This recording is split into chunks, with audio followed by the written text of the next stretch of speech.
மகாத்மாவின் தொடக்கம் 1894 ஆண்டு ஆகஸ்ட் மாதம் 22ஆம் தேதி தென்னாப்பிரிக்காவின் நடால் நகரில் நடால் இந்திய காங்கிரஸ் என்ற அமைப்பை மகாத்மா காந்தி தோற்றுவித்தார்.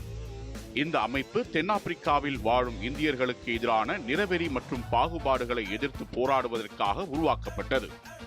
1893ஆம் ஆண்டு ஏப்ரல் மாதம் இளம் வழக்கறிஞரான மோகன்தாஸ் கரம்சந்த் காந்தி குஜராத்தைச் சேர்ந்த தாதா அப்துல்லா அண்ட் சன்ஸ் என்ற வர்த்தக நிறுவனத்தின் சட்ட பணிகளுக்காக தென்னாப்பிரிக்காவிற்கு சென்றார்.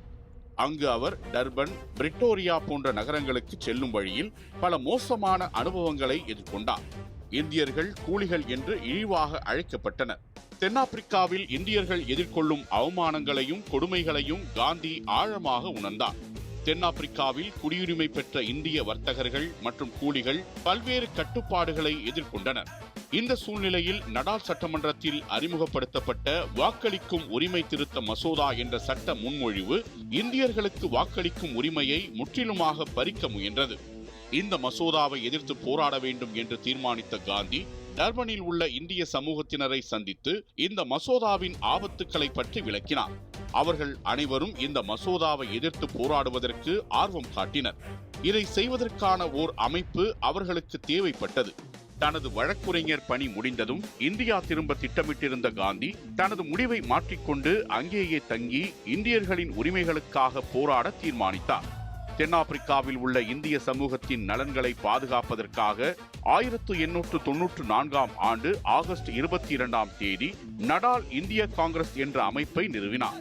இந்த அமைப்பு தென்னாப்பிரிக்க இந்தியர்களின் குறைகளை தீர்க்கவும் அவர்களுக்கு இழைக்கப்படும் அநீதிகளுக்கு எதிராக குரல் கொடுக்கவும் ஒரு அரசியல் சக்தியாக செயல்பட தொடங்கியது. இதன் மூலம் செயலாளராக காந்தியே தேர்ந்தெடுக்கப்பட்டார். காந்தி சத்தியாகிரகம், அகிம்சை ஆகிய தத்துவங்களை முதன்முறையாக இங்குதான் வடிவமைத்து பயன்படுத்த தொடங்கினார். சட்ட போராட்டங்கள், பிரிட்டிஷ் பேரரசிற்கும் நடால் அரசாங்கத்திற்கும் கோரிக்கை மனுக்களை அளித்தல், விழிப்புணர்வு பிரச்சாரங்களின் மூலம் இந்தியர்கள் மத்தியிலும் பிரிட்டிஷ் மற்றும் உலக அளவிலும் பொது கருத்தை உருவாக்குதல், வணிகர்கள் முதல் தொழிலாளர்கள் வரை ஒரே கொடியின் கீழ் கொண்டு வருதல் போன்றவையே நடால் இந்தியன் காங்கிரசின் செயல்பாடுகளாக இருந்தன. நடால் இந்திய காங்கிரஸ் காந்திக்கு ஒரு அரசியல் தலைவராக உருவாவதற்கான களத்தை அமைத்துக் கொடுத்தது. தென்னாப்பிரிக்காவில் அவர் சந்தித்த அனுபவங்களும் NICயின் போராட்டங்களும் தான் உலகையே வியந்து பார்க்க வைத்த மகாத்மா காந்தியின் அகிம்சை பாதையை உருவாக்கின.